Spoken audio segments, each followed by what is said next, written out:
Hi, good morning, everyone. Thank you for joining and welcome to Executive Insights by Mediacorp. Today's topic is Roadmap to the Metaverse, Strategies to Deepen Brand Engagement.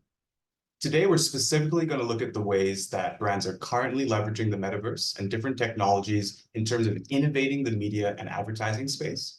We'll also be doing a deep dive into what questions marketers need to ask themselves before embarking on their own metaverse journey and the technological framework required to best achieve their goals. To help me bring some of these concepts to light, I'll do a quick introduction of the people that we have here today.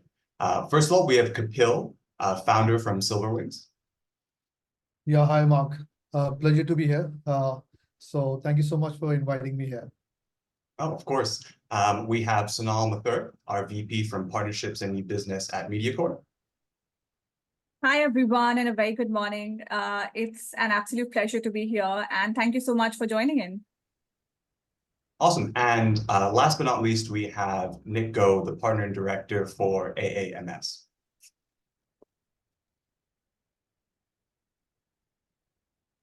Hi, everyone. It's really great to be here this morning to be with all of you. And I guess this is time for me to introduce a little bit more about AAMS as well. Mark, is that right? Yeah, absolutely. Okay, so as you guys know, I'm also the director of AAMS Training and Education, and AAMS stands for Association of Advertising and Marketing Singapore. So I want to thank Mediacorp, especially Darshan, for giving AAMS this opportunity to participate in this webinar series. So thanks so much, Darshan. So AAMS is essentially the voice of the advertising and marketing industry.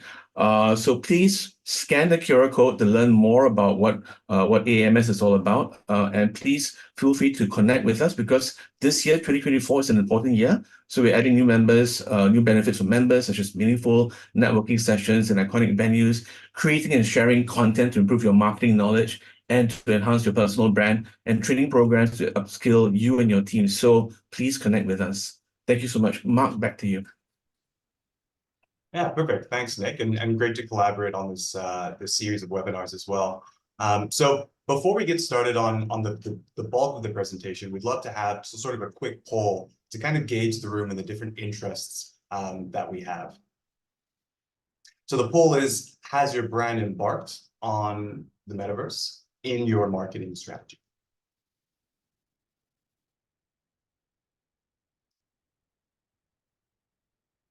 We'll wait a couple of minutes as the results roll in.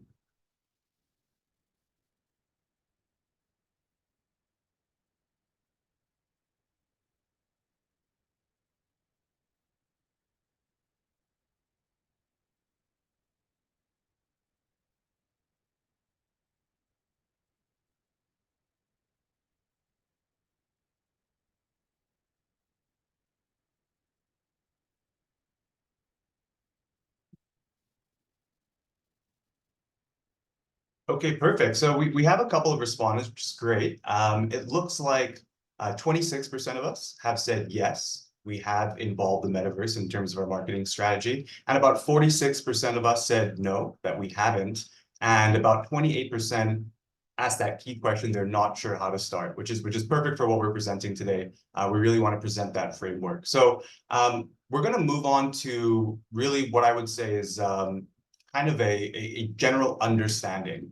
Before we dive into the expert details of exactly what we're going to be talking about today, I thought it might be useful for those who may be new to the metaverse as a concept to really give a quick overview and highlight some key terminology for those who are new to the space. So the metaverse, for all of us in the room, we acknowledge it's an ever-evolving ecosystem of technologies working together. But for marketers specifically, we do like to give it sort of a clear definition that it is a virtual reality space in which users can interact with a computer-generated environment and other users. Now, when we talk about the metaverses, there are really kind of two different buckets. There's an open metaverse and a closed metaverse, which I'll dive into detail a little bit later. In terms of metaverse platforms themselves, we have applications. So these are things that you typically download from the App Store via a client on your PC, your laptop, whatever it may be. And then we have web-based or WebGL metaverse platforms. And these are accessible via your browser. So these are things that don't require sort of like a very big tech stack being downloaded. You can just access it via your web.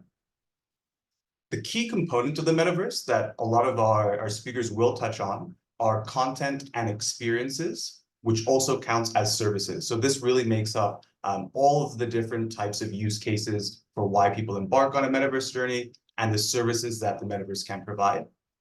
We'll also be touching on platforms themselves, doing a little bit of a compare and contrast, which Nick will take us through.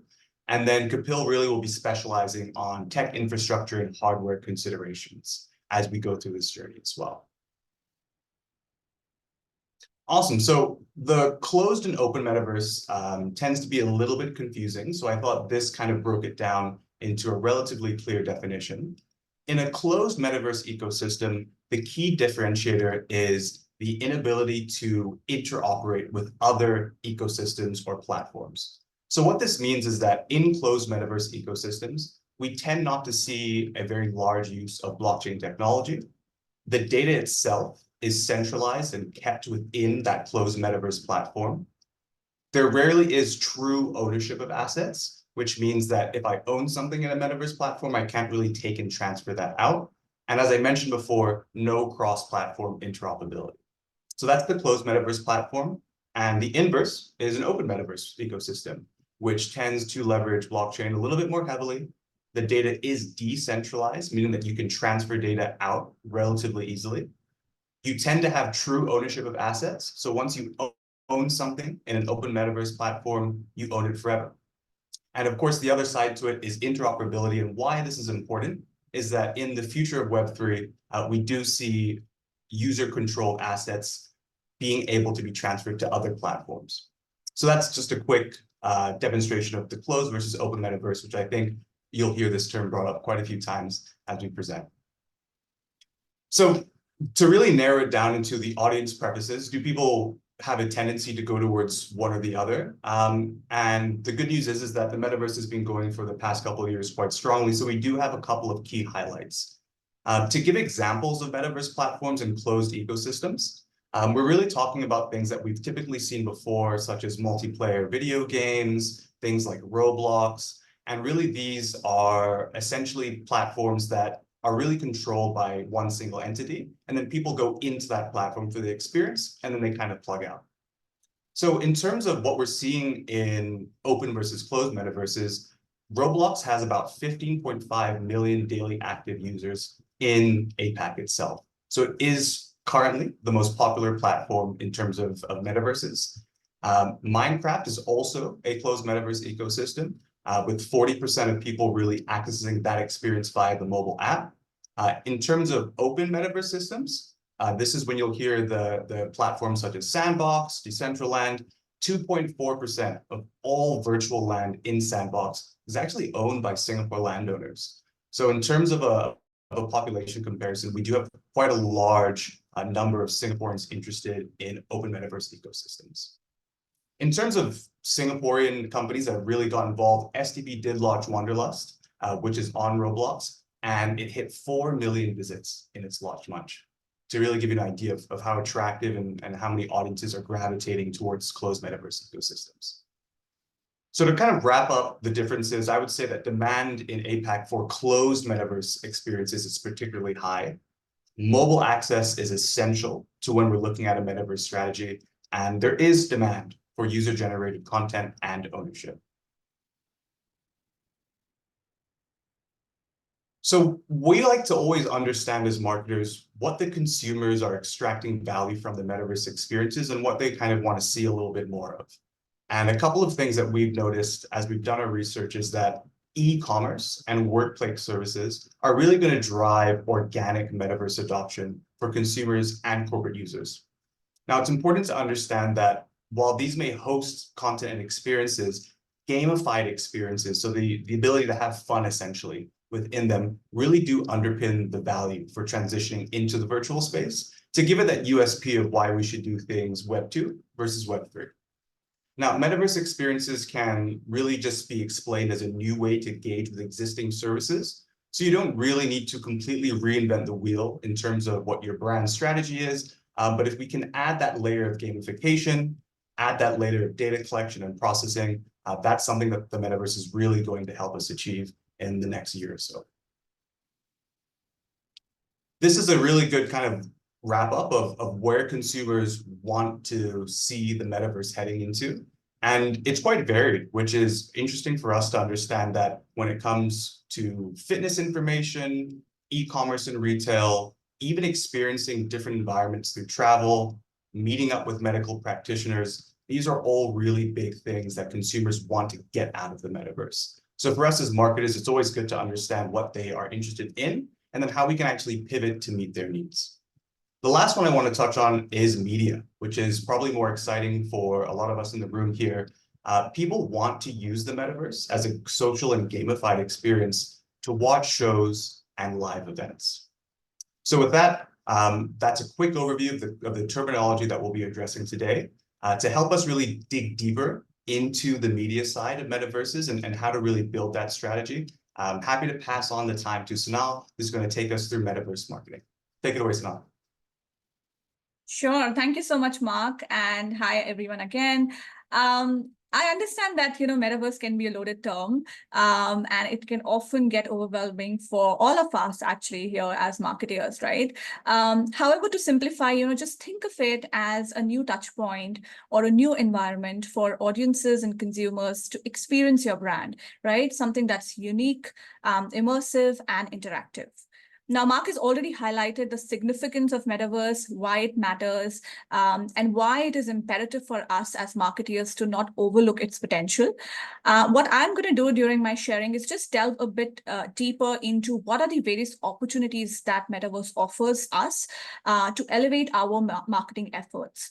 So first one would be the immersive brand experiences. Now, Metaverse allows us to create virtual worlds that can really transcend traditional physical and digital brand experiences.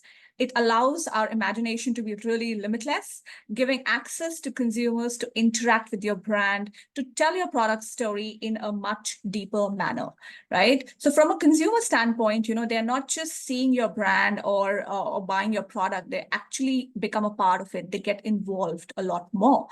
To explain this better, let me give you a quick example. So let's imagine a consumer, let's call him Tim, right?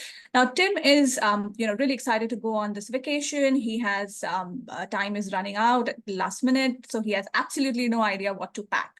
Now, what if instead of visiting an actual retail store, where he might have to go spend 5-6 hours browsing stuff and, then probably deciding what he wants to buy, what if he's able to enter a virtual environment where he can actually get real-time inspiration? He could still visit his favorite stores, virtually, of course, and try on a bunch of different outfits and then decide what is it that he wants to buy. And not just this, when he's browsing through all the options that he has, Tim can also understand that where this favorite shirt that he really likes, where does it come from, or where does the material come from, or where is it manufactured, and even its carbon footprint, right? So what this does is this really transforms a very time-intensive chore into a really immersive virtual adventure. This also leads to enhanced engagement and over a period of time builds brand loyalty. Things like personalized content, Mark spoke about gamification earlier, rewards, which could be both in virtual form or in real life. These are some easy to deploy engagement strategies that can allow us to create meaningful connections with the users, and it allows them to come back for more. Right? We know that community lies at the heart of Web3, and Metaverse also allows you to create forums, virtual hangouts, social hubs to facilitate these conversations and the spirit of community. Next advantage would be upgraded sales experience, right? Now, Metaverse can really be an interesting and captivating platform for things like product launches or showcases. Virtual showrooms, product demos, tutorials, these kind of things in the metaverse can enable consumers to visualize products in 3D, really empowering them to take informed purchase decisions. I'm sure you've heard of the word shoppertainment. It's a big buzzword, and it simply means, shopping combined with entertainment, right? So if you are a fashion brand, for example, you could look at hosting your a virtual fashion show, where you could, the attendees could explore the latest collection in a dynamic runway kind of an environment. If you are an auto brand, it could be a virtual off-roading experience that really integrates gaming, content, and commerce all in one. The next bucket would be monetization. Now, this may not be a strategy for your first Metaverse campaign, but it definitely can be a long-term strategy. We know of brands that are directly selling products in the Metaverse, services, even virtual spaces. Non-fungible tokens or NFTs offer unique opportunity to create exclusive virtual items and experiences, driving ownership and value for users. Do note that monetization doesn't restrict only to virtual goods. NFTs could also represent real world utility and items. One very good example in this space is Nike, and Nick will later in his presentation cover some very interesting case studies of how brands have deployed, all of this to create really interesting and successful campaigns. So as a quick recap, think of Metaverse as a new platform for you to launch new products and services. It could be, immersive brand experiences, e-commerce experiences, unlock new markets, right? It could be new geographical, like new territories. It could be new audiences as well, which could be gamers, your digital natives, which you are currently probably not tapping into. And it could also be interesting way to amplify your event experiences, right? That's again a very big sector that can benefit from it, which again gives new audiences and access to your IP, which otherwise might not be possible. So this leads me to the next section of my sharing today, which perfectly connects with my last point. So I'll be very happy to share my own personal experience with you of how I managed to execute Mediacorp's first ever Metaverse campaign, which was with one of our tentpole IPs called Let's Celebrate 2024.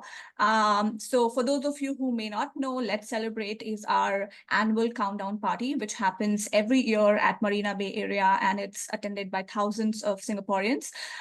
Last year, rather this year, we took Let's Celebrate to the Sandbox platform, and we created an interactive game where audiences could take a sneak peek into what happens behind the scenes when we create events like these. And they were able to experience our brands, meet with our personalities in this really amazing virtual and immersive environment. Yeah. So with that, let me share my experience, and I will also take you through what are the key steps or key considerations that you would need to keep in mind as you embark on your first Metaverse journey. So I think first off would be curiosity. I think that's a great starting point. Just observing, learning, understanding about the space, what are other brands doing, perhaps your competition, what are different kinds of activations that are possible. So I think in general, curiosity of the space is a great first step. And for everyone that's here, I think that's a great first step as well, right? Because you're here attending this webinar. So that's amazing. The next would be to think about is what's my objective? What do you want to achieve with this campaign? Why do you want to be a part of the Metaverse? And I cannot emphasize this enough, but the reason shouldn't be just because everybody else is doing, I should be there. I think that's not the right way to look at it.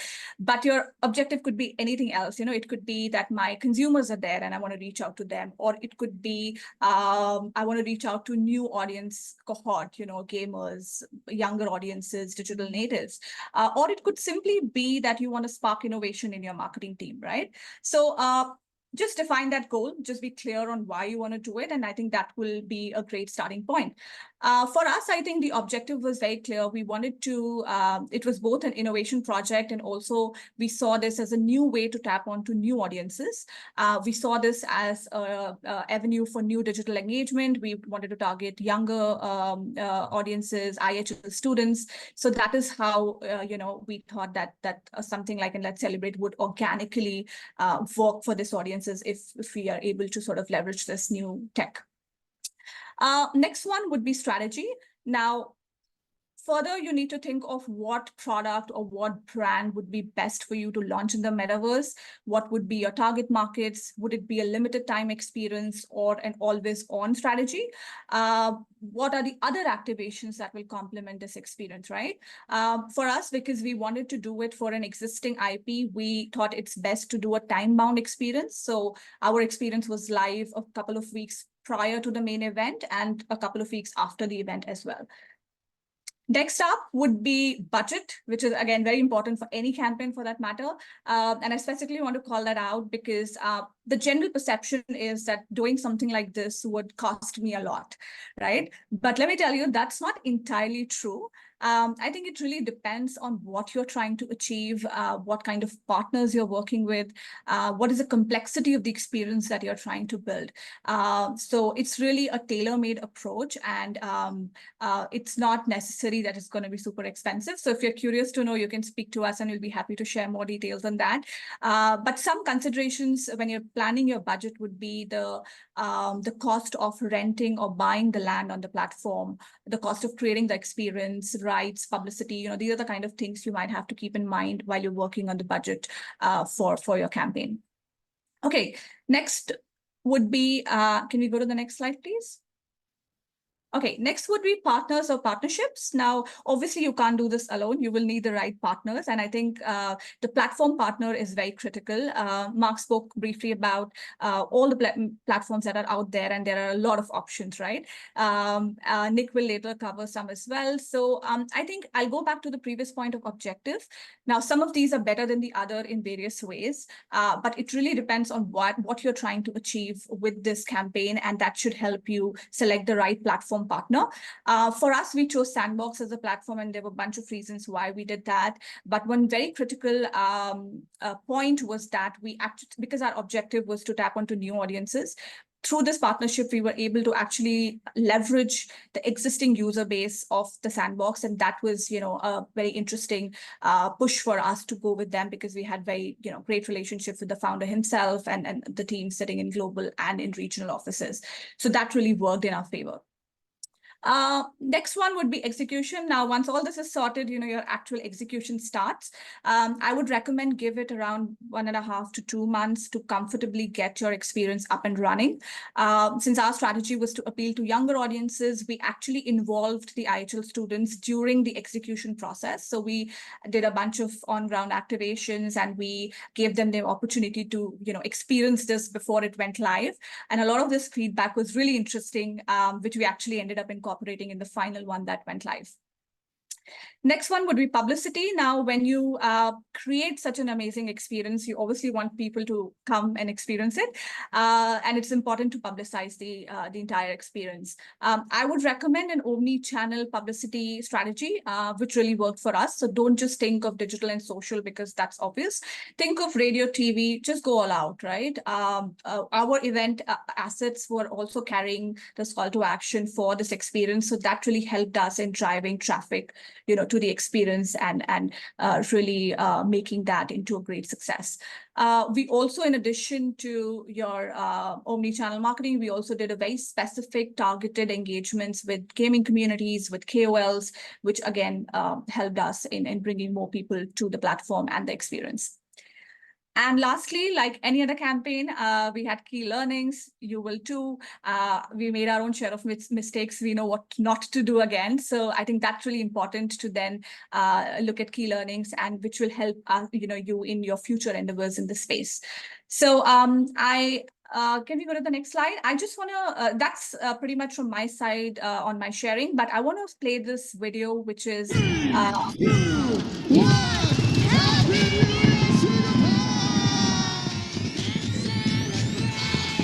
Mediacorp welcomed the new year with a bang, with its first ever Metaverse experience. A Let's Celebrate 2024 interactive game was a new way for audiences and brands to engage with Mediacorp content and personalities. Featuring Tasha Loeb, Joaquin Gomez, Sonia Chu, and many more. Audiences got to solve puzzles, compete in a dance-off, and experience a dazzling fireworks display. $20,000 worth of prizes were also up for grabs. The result, 18,500 total visits and over 328,000 completed quests, along with innovative creative partnerships, interactive mascots, booths, and more. Keen to know more? Contact your Mediacorp account manager to find out more about Digiverse solutions. Great. That's from my side today. And if you're keen to know more, just reach out. We'll be happy to share more details and work with you on your first step towards this space. So over to you, Mark. Yeah, thanks, Sonal. It's always great to understand a personal perspective, right, of someone who's really gone through this whole journey from start to finish, from curiosity all the way to execution. So we do have another poll after we've given you a little bit more information about the metaverse. How do you think the metaverse can benefit your brand? And here are a couple of options that Sonal previously mentioned in her presentation as well. So we'd love to get a little bit of insight from the participants here today.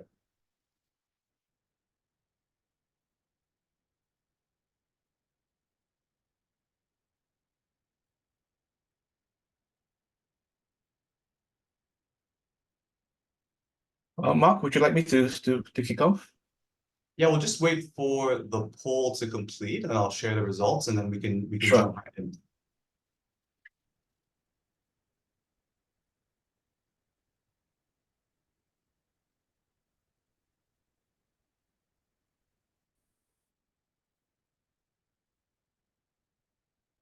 Awesome. So I think we're just closing off the polling now.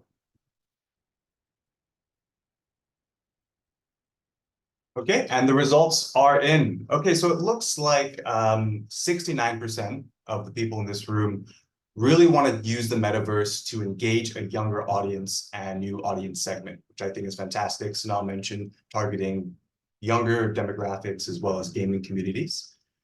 With 59%, we're looking to enhance customer engagement through immersive experiences. 48% are looking to build brand communities and build and foster brand loyalty. And 39% of us are looking for new avenues for product placement and brand integration. So really interesting to see that majority of us really see it as a way to target a new audience segment. Okay, perfect. So I will hand it over to Nick from AAMS, and Nick, take it away. Thanks so much, Mark, and thanks, Sonal, for your insightful sharing. All right, so let's just dive right in. First of all, brand owners and marketers here today, I know it can be daunting to choose a new marketing channel, especially if it is the metaverse. At least 74% of today's webinar audience feels that way. It's a bit daunting for you guys. I cannot stress the importance of having a unique product or service for any channel and platform, let alone a new medium like the metaverse. In fact, the content you build should only be available in one place, your choice of a metaverse platform, to funnel traffic and spur engagement. Well, in less than 10 minutes, let me briefly share 3 simple frameworks: brand and product differentiation, user experience, and levels of immersion, and a handful of these case studies to help with your ideation journey. So I know my sharing won't be perfect, so feel free to ask questions later. With that, let's explore red light, green light. Don't worry, this isn't Squid Game, so no one will be killed today, okay? So, all right, firstly, do you have a high brand recognition? If you don't, you must spend more to market your metaverse experience. I mean, that only makes sense. Likewise, if you have low product differentiation, you need to spend more to market your metaverse experience. I believe many of you would know that going to a metaverse experience lands you in a lobby or to teleport to or search for the game. This makes it essentially a destination you have to market. Because the audience needs to find your experience, so the more you brand and the more unique your offering is known, the easier it is to drive engagement. So you really want to play on FOMO and scarcity bias as well. So green light is the high brand plus high product differentiation and unique build experience. So in fact, a unique build experience must be a given. So what is this unique build experience? Next slide, please. Is your metaverse experience purely social or purely gamified? Your metaverse experience should be both gamified and social. Simply put, you want to entertain and prolong the experience or enjoyment. You want to manufacture a reason to believe, not a reason to visit once. And thank you very much, but a reason to repeat and share your unique metaverse build experience on social media. So let me overlay this slide with some popular metaverse open and closed platforms you might have heard of or not. Next, okay. Notice the more popular ones sit on the high gamified quadrant. In fact, building gamified elements relevant to your brand and product services will be crucial. This also gives you an idea of which platforms may be more important for your brand and product. It is timely for me to then share the last framework, levels of immersion, and how your audience may access your unique built experience. Similar to choosing a traditional media platform, how will your target market access your preferred platform? Will access be via small screen smartphones, tablets to laptops and desktops with better graphical experience at home where you will have more time, or in the office when you shouldn't, or with full-on VR immersion? It's worth noting that at least today, levels of immersion are inverted to the accessibility of hardware devices.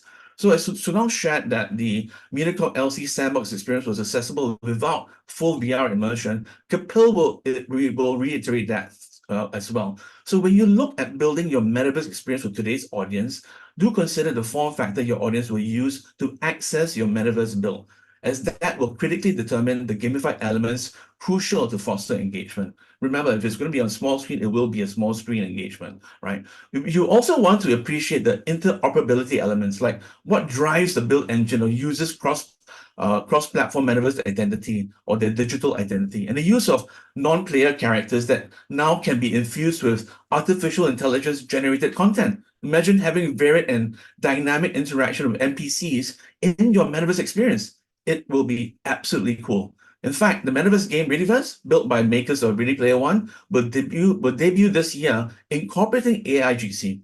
So remember red light, green light. Remember the brand recognition, product differentiation framework, and unique build experience quadrants and issues pertaining to levels of immersion. Now, before I introduce Kapil, our Metaverse technology expert, let me share briefly 4 case studies, but very quickly, please have in the back of your mind, actually 3 case studies. Have in the back of your mind the likely metaverse audience. They're mostly Gen Zs and millennials, the odd outliers like me, of course. Mostly 18 to 34-year-olds, mostly gamers, at least from a YouGov study. These are individuals, arguably with different wants and priorities, who seek to be entertained. That's what Mark pointed out very early as well. So let's take a look at the first example, which is Changiverse by Changi Airport Group on Roblox. This is Changi's attempt to engage the younger global travelers who have yet to visit Singapore. To quote Changi Airport, we wanted Changiverse to be an invitation for players to visit us in person after witnessing the beauty and magic of Changi virtually. So in fact, a recent STB report shared that millennials and Gen Zs are likely to travel for leisure in the next 12 months. So how they hunger for authentic physical and digital experiences is key. And Forbes also suggests that Gen Zs seek cultural immersion, local experiences, opportunities for self-discovery when it comes to traveling, that is. So if true, when crafting a unique build experience, should the gamified elements, for example in Changiverse, be relevant to their product, playing off local culture and experiences? So do check out the Changiverse and let me know what you think. Okay, you can find me on LinkedIn. Just look for the Chinese guy with a beard, right? Okay, so second example, Hyundai Mobility Adventure on which is also on Roblox as well, the closed metaverse platform. Hyundai, like Changiverse, wants to engage this potential target market, new EV car owners, likely first-time car owners. It's not surprising that Hyundai wants to communicate its future mobility lifestyles. Look, buying a car takes time and effort, and it's not cheap as well, especially in Singapore. It is a high consideration, high cognitive exercise filled with brand love. You can't avoid the brand love. When you try Hyundai's experience, 2 crucial EV challenges become pronounced: range anxiety, as in how long your charge will last, and charging speeds as well. So in fact, you try out the Hyundai Mobility Adventure on Roblox, check out the driving game seamlessly, because it seamlessly mitigates this problem in the Hyundai Roblox Adventure. Check it out and let me know if you agree or disagree with it. Okay. Last example is on Curtin University. So Curtin University is on the virtual home visit, and this is actually a private metaverse.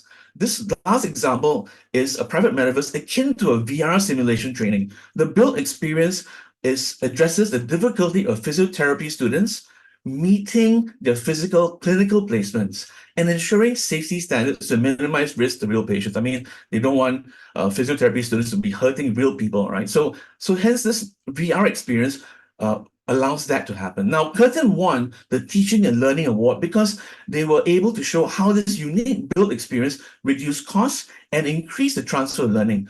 After all, students can revisit the scenarios in their own time to improve how they would engage a real-life homebound patient. In this instance, would a VR headset improve realism through an immersive experience? Now that's a question mark, right? Understandably, Curtin had to map a detailed user journey, ensuring physical touch points were addressed in the virtual world, and more important, these touch points known as moments of truth, or more important touch points known as moments of truth, were managed by more engaged activities in the virtual environment. So please do your detailed user journey. On a side note, I spoke with a VR developer in Canada who has successfully built fire rescue VR scenarios for firefighters. If the build engine is similar to a metaverse platform, it can be ported to an open metaverse that shares the same build engine. Point to note, right? So it is time to begin your investigative journey in the era of Metaverse 1.0. Eventually, Metaverse platforms will be culled. We have seen this with early social media platforms, internet browsers, and search engines. Now, do you guys remember Netscape and Alta Vista? So choose a Metaverse platform wisely. So just a few points. Who are you targeting? Is it easily accessible? Can you incorporate new technologies like AIGC? Are you in good company? Who are the other brands on the platform? Is the platform open or closed? On the right growth trajectory? You don't want to invest thousands to only have a lemon. Remember red light, green light, brand recognition, product differentiation, user experience, and levels of immersion. And don't forget your user journey as well. Before I pass you to Kapil, let me end with a quote from Ernest Cline's Ready Player One. And yes, the game Readyverse, which has AIGC, is launching in 2024, this year. The quote is, "I know the future is scary at times, but there is no escaping it." So over to you, Kapil. Help our friends here not to be afraid of the future. So guys, thank you very much. Yeah, thanks so much, Nick. And I think it's really important from the examples that you showed that it doesn't always have to be a brand experience in terms of targeting consumers, but there are tons of opportunities for e-learning through metaverse platforms, which is something that I don't think gets as much publicity in the media as well. Exactly. Exactly. Yeah. So I think what we really need to do now is the metaverse is a technological innovation, right? And so we really also want to help demystify the tech considerations. And to do that, we're joined by our expert, Kapil here, who will take you through the key components of metaverse technologies. Yeah, thanks, Mark. And thanks, Nick, for sharing, the key use cases. I mean, it was quite, I mean, I was also, watching it for the very first time. So let me just take you to the back end, I mean, they all talk about marketing strategies. Let me take you to what happens exactly in the back end, because that is where you need to know what are the components, which are key, to metaverse. So we'll start with maybe virtual 3D world, and that is a kind of a digital space which you need to build. And metaverse, I think, gives you an opportunity to make a space something you believe in.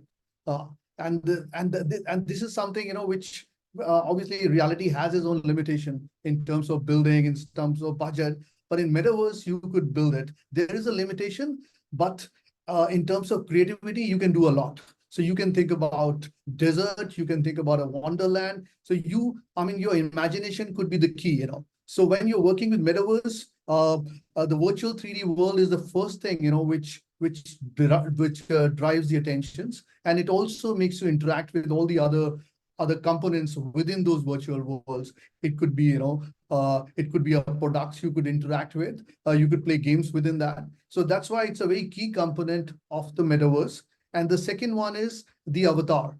So obviously the user identity is more like an avatar. So they can now customize, these avatars. They can look the way they feel like. So brand really has an opportunity, in terms of avatar, that how they can make the avatar stand out, which can become more for the branding use later. And then I think everybody touched upon the interoperability. I mean, this is still, I feel, is pretty ideal that, a lot of platforms are not allowing it from going from one metaverse to the other metaverse. We can move from one spaces to the other, but there's always a limitation when we talk about interconnectivity of all these platforms. But I'm sure in future, this will be coming, this will be coming alive, and we'll be seeing this, happening. Then the other point is the other component is the social interaction. So social interaction is a very key. I think Nick already touched on that. How much the social interaction, how much it could be. How they're going to work together in the metaverse. Let's say how they play a game together, how they maybe interact with each other, maybe in terms of voice. It could be, in terms of chatting. So what kind of system you put them, in a way that they could socially interact with each other. Economy and commerce, obviously we're also looking at a different economy in metaverse. So obviously you will be putting up, all those kind of payment gateways, NFTs into it. So you need to also consider, the kind of commerce you'll be getting into. User created content. I think this is a very crucial one. How much we empower the users, to create their own content. Can they modify it? Can they bring their own friends there and play the game they built? So this is the kind of future we have. So that's why, it's so interesting, when you look at all these components that you can actually entirely visualize, what kind of metaverse you are looking for. Platform integration is also very key because I think Mark also touched on that mobile is also a very key element. But as soon as people think about metaverse, they only think about headsets and virtual reality. But how many people have that? Well, let's be honest. And the scalability become very difficult in case you go for completely virtual headset experience. I know the immersion is so powerful that brands can have the kind of experience which they can never have it otherwise. But we also need to be very practical that in case you're looking for scalability, you need to build the application which can be accessed through different cross-platform, different headsets. Now let's say Apple provision is on, can it also work on there? So you need to figure out all these all these points once you're building your metaverse. Regulation and governance, I will not touch much upon it because as you can see, people are buying so much of land. So government will come into picture, once you start selling all this. And obviously, you already touched upon this cross-platform integration. Maybe we could, go to the next slide.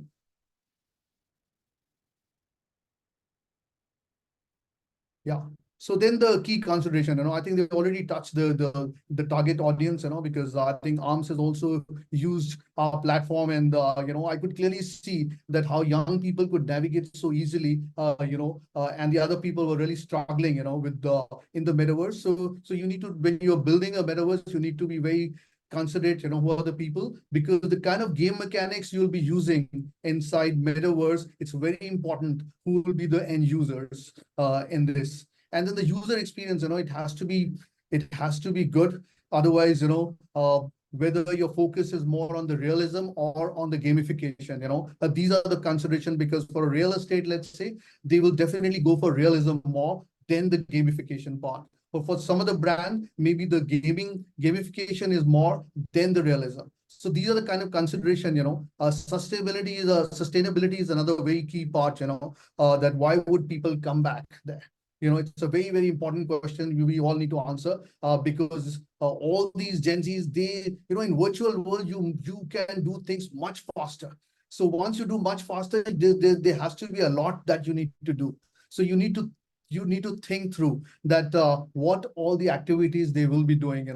I remember one of the use case which when we were working with buyer, they wanted people to go to the other room. So we built a game where it was more like a where they need to figure out the right answer, and it was like a treasure hunt. They went to different room, and then they need to figure out the right answer, and the two teams, they came back and then they actually answered.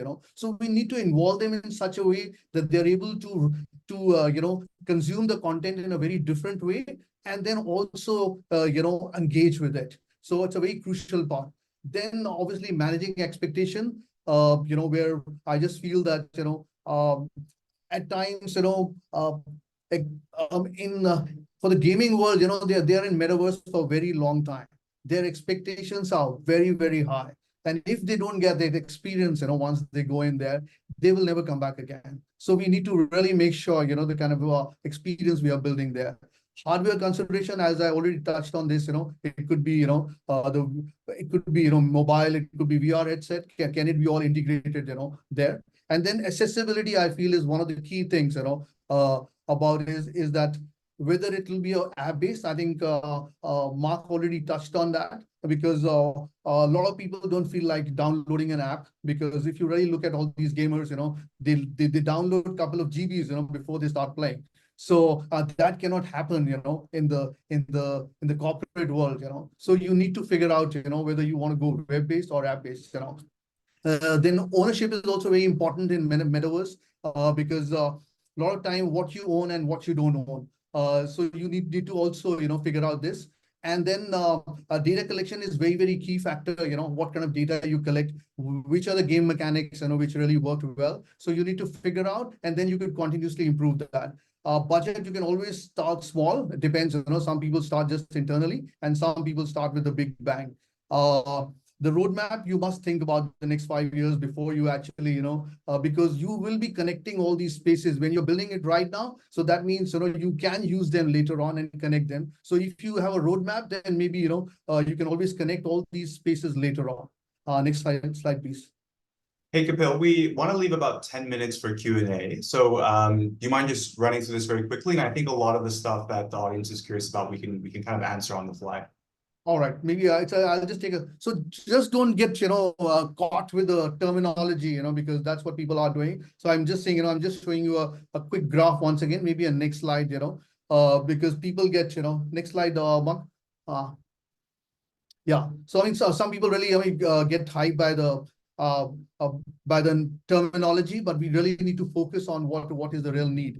And the rollout of the metaverse could be, I mean, you can, I have a couple of use cases which I wanted to talk about, but I think we don't have time. But I can just say that, NUS started with us with a website integration of a metaverse within their website. So imagine, in a website where people can not only, come to your website, they can interact and talk to you. That so that kind of interaction wasn't possible in the web world, earlier, but it is possible now. So you can start from anywhere. Maybe, from the events, a lot of people are doing internally. Some people are using it, like, we met a few healthcare companies like Bayer, Roche, who are actually planning to do the entire training center within Metaverse. So you can start from anywhere. It all depends on you. And yeah, that's all from me. Yeah, that's all from my side. Thank you. Yeah, thanks, Kapil. And I do incentivize everyone, if you are curious more about the technological questions on the metaverse, do reach out to Kapil. His contact information will be shared after this. Okay, so we've been curating Q&A from some of the audience, some of the chat. So we wanted to really take this last 10 minutes that we have, you guys. Please feel free to enter any questions that you have. This is a great opportunity to have these many experts in the room to help address some of your key questions. So one of the first things that we wanted to address is about demographics in Singapore. So a question that I'll direct to probably Sonal, I think, is a really great person to help answer this. Do you see specific demographics or industries that you think that the metaverse will really affect them in its emergence? Yeah, sure, Mark. Absolutely. I think there are definitely certain audience demographics and industries which are poised to be, impacted. If I talk about audiences, obviously that would primarily be your Gen Zs, young millennials, which are already, early adopters. Not to forget Gen Alpha, which will be the future consumers. So they're extremely savvy as well. If I talk about Singapore specifically, now, unfortunately, there isn't one single credible source for data, but we do have data available from start.io, which says that there are more than 2 million active metaverse users users in Singapore specifically. These are the users that are playing, living in various, metaverse environments like Roblox, Epic Games, Discord, Twitch. Talking about the range, I think 81% is in the range of 18 to 34 years. So definitely that younger cohort, and 81%. So that's a huge shift, skew. I think between male, female, it's slightly skewed to male at this point in Singapore. I think digital asset ownership tends to be, of course, for more older audiences, which is 35 and above, right? If I talk about industries, definitely sectors that are, organically drawn towards innovation, creativity, or digital interaction would see huge benefits instantly, right? And already we've seen brands, and Nick spoke about some of them, right, that are already in the metaverse. But think of sectors like gaming, entertainment, fashion, e-commerce, art, telco, education, training, this was a great one as well. And I spoke about events as well, right? See, these are some that have the most organic fitment, because it can just sort of amplify their offerings and products, right? But yeah, sorry, just one last thing. I think the way we are seeing metaverse is a new iteration of internet, right? So I think in the long run, it's not just this. I think it's overall going to impact a much wider range of audiences and industries. How we move from Web 1 to Web 3, this is Web 2, and now this is Web 3, right? So I see in the long run, it's pretty much going to be a wider impact. Awesome. Yeah. Thanks, Tom. Good to understand that for a lot of metaverse users, it does skew younger, but for ownership of digital assets and NFTs, it does skew older as well, which is an interesting finding that we've had as well. The next question we have, I think all the marketers in the room that are still here are probably their burning question, which I will direct to Nick as a marketeer. How do brands measure success in the metaverse? What are some key metrics to look out for? Hi, Mark. Yeah, sorry, I had to toggle to unmute myself. Okay. I think that's there are a lot of the metrics that you can actually get from the metaverse, from the different metaverse platforms. I mean, but if you were to couch it in terms of objectives, right? So if you look at brand awareness, I mean, you can look at how brands or the product that's featured based on objects are seen, for example, because you can actually track the objects that are being used in a metaverse experience, right? In terms of brand engagement, you can look at how the brand or product experience and engagements are being manipulated as well. So you have awareness, you've got engagement in terms of the manipulation of the objects, right? And not just seeing the objects itself. Then you can also do CTA, call to action, based on leads or sales. So for example, for the more open metaverse platforms, you can actually do that too. But when you dive into like more analytics data, right? You can, for example, if your development team recommends, for example, Metalytics, there's so much data you can pull. I mean, the amount of data you can pull is just ridiculous. And I would suggest that, for those of you considering to look into the development phase, working with a developer, look at Metalytics and what it can offer, right? Or Metalytics or something similar to Metalytics. So yeah. Okay, awesome. Yeah. Yeah, it seems like the metrics themselves are quite platform dependent. There seems to be quite a bit of variation. I think for marketers, it looks like we can go quite granular though, right? Into micro action.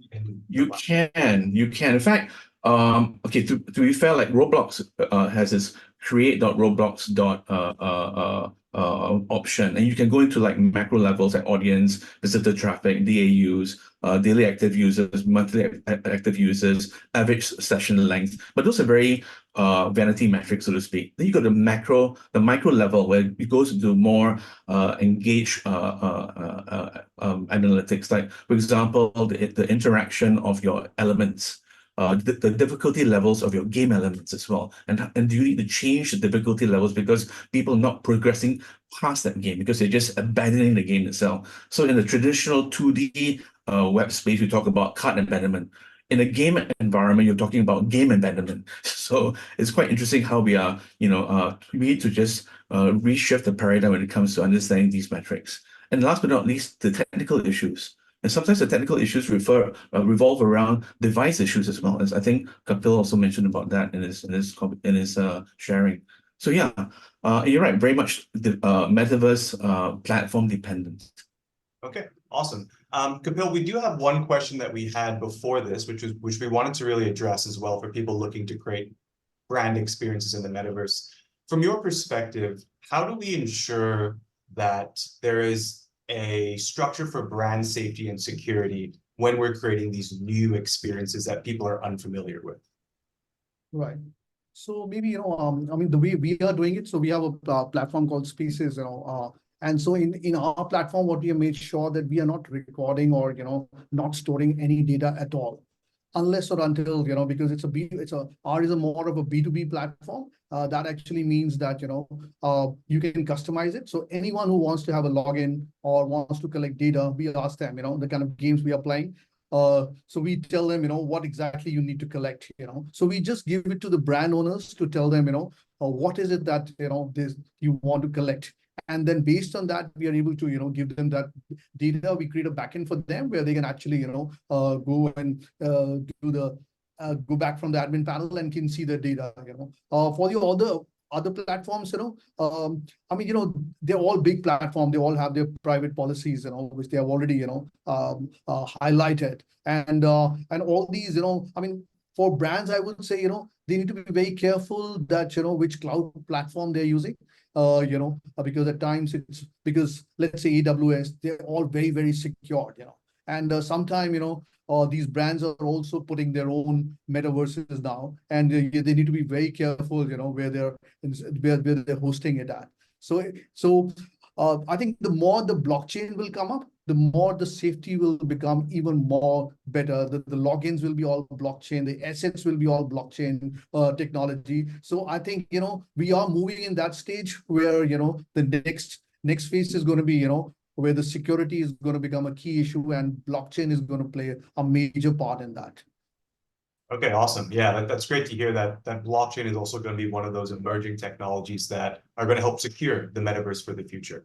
Conscious of time, I know it's 11 o'clock, so I do want to say thank you so much to everyone for attending this webinar on the metaverse. Do note we will be sending an EDM and uploading the session after this. So if you have any questions specifically to Nick, Sonal, or Kapil, feel free to fire away, and we will all answer them after the session as well. So kind of to leave it off, I just want to say thank you again for joining. I hope this was a little bit enlightening for people who might be new to the metaverse and not understand really where to start in terms of budget, all that type of good stuff. So please do reach out to us if you're interested. Of course, Kapil and Nick and Mediacorp with Sonal, we all do a little bit of different things in how we approach the metaverse. The reason why we build this community is so that Mediacorp can offer end-to-end solutions, everything from that initial curiosity ideation all the way to executing the actual metaverse itself and then publicizing to really bring those target audiences in. So if anything else, I think we'll wrap the session now. Again, do feel free to throw the Q&A in the EDM links that will be coming after the session. Thank you. Thank you, everyone.